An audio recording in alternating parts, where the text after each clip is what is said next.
ডাকসুর গঠনতান্ত্রিক নিয়ম অনুযায়ী কাউকে আজীবন সদস্যপদ দেওয়া অথবা নির্বাহী বৈঠকের সিদ্ধান্ত অনুযায়ী কাউকে সিদ্ধান্ত নিয়ে সদস্যপদ দেওয়া এই ধরনের কোনো এখতিয়ার নাই। সেই সময় সিদ্ধান্তটি সম্পূর্ণ অবৈধ, সেটি আজকে আমাদের এখানে আলোচনা হয়েছে এবং সেটি সম্পূর্ণ অবৈধ ছিল এবং শেখ হাসিনাকে সেই সময়টিতে যেটি আজীবন সদস্যপদ দেওয়ার ঘোষণা, প্রস্তাব তোলাটাও গণতান্ত্রিকভাবে অবৈধ।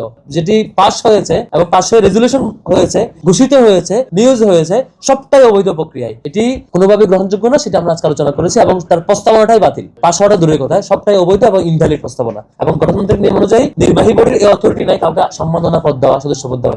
এটা একটা এজেন্ডা যেটি আজকে সিদ্ধান্ত হয়েছে। দ্বিতীয়টি, ডাকসুকে একাডেমিক ক্যালেন্ডারের আওতায় নিয়ে আসা আমাদের একটি সকলের কমন একটা ইস্তেহার ছিল এবং কমন টার্গেট ছিল। আজকে আমরা সকলে একমত হয়েছি ডাকসু নিয়মিত হওয়ার ব্যাপারে। আমরা একটি সাব কমিটি করে দিয়েছি যারা এটি ফলো আপ করবেন এবং সামনে সিন্ডিকেট মিটিং এর সাথে উত্থাপিত এবং ফার্দার আইনি প্রক্রিয়াগুলো মেনটেন করে যেভাবে করে ডাকসু কোন ফরম্যাটে সিন্ডিকেট মিটিং আলোচিত হবেন বা সংশ্লিষ্ট বডিগুলোতে আলোচনা হয়, সিদ্ধান্ত হয়ে আকার আসবেন। আজকে আমাদের উপস্থিতিতে 28 জন যারা নির্বাচিত প্রতিনিধি এবং 2 জন শিক্ষক, কোষাধ্যক্ষ এবং ভিসি প্রত্যেকে একমত হয়েছে ডাকসু নির্বাচনটাকে একাডেমিক ক্যালেন্ডার আওতায় নিয়ে আসতে হবে। সেটার ফরম্যাটটা কি হবে সেটা নিয়ে ফার্দার আলোচনার জন্য একটি কমিটি করে দেওয়া হয়েছে। এটি একটি সিদ্ধান্ত।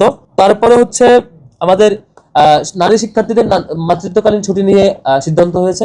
সেটি অলরেডি আমরা অনেকগুলো অ্যাপ্লিকেশন দিয়েছি, সেটি ফার্দার ফলো আপ করা হবে। তারপরে আমাদের বাজেট সংক্রান্ত আলোচনা হয়েছে। বাজেটটি যাতে নিয়মতান্ত্রিক উপায়ে এবং স্বাভাবিকভাবে হয় সেটা নিয়ে বিসি স্যার এগ্রি করেছেন, তিনি চেষ্টা করবেন। গত 2 মাসে আমরা কি কার্যক্রম করেছি সেগুলো নিয়ে ফলো আপ হয়েছে। একই সাথে আগামীতে অতি অল্প সময়ের মধ্যে সকল হল সংসদের প্রতি হল সংসদে 13 জন করে নির্বাচিত প্রতিনিধি এবং আমাদের 28 জন সবার উপস্থিত একটি সম্মেলন, গ্র্যান্ড সেলিব্রেশন বা সম্মেলন হওয়ার আয়োজন হওয়ার ব্যাপারে সিদ্ধান্ত হয়েছে। সেটি 3 তারিখ খুব শীঘ্রই জানিয়ে দেওয়া হবে। ক্যাম্পাস সিকিউরিটি নিয়ে নিয়মতান্ত্রিক যে আমাদের অভিযান চলমান এবং সামগ্রিক বিষয় কিভাবে আরো এটা ম্যাক্সিমাইজ করা যায় সেটা নিয়ে আলোচনা হয়েছে।